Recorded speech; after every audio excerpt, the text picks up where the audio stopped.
நான் நல்லெண்ணெய் சேர்த்துக்கிறேன். நல்லெண்ணெயில் செய்யும்போது தக்காளி தொக்கு நல்லா டேஸ்ட்டாக இருக்கும். பட்டை லவங்கம் சேர்த்துக்கலாம்.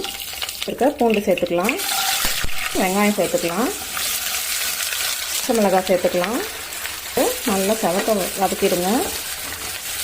தக்காளி சேர்த்துக்கலாம்.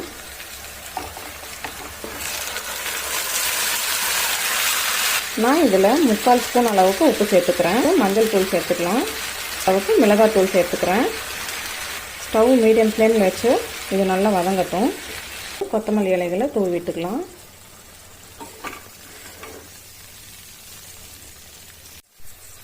இப்போ 2 நிமிஷம் ஆயிடுச்சு. நம்ம ஸ்டவ் ஆஃப் பண்ணிக்கலாம். இப்போ நம்மளோட தக்காளி சாதத்துக்கு தேவையான அந்த தக்காளி தொக்கு ரெடி ஆயிடுச்சு. இது அவுட்டிங் போகிறவங்களுக்குலாம் ரொம்பவே யூஸ்ஃபுல்லாக இருக்குங்க.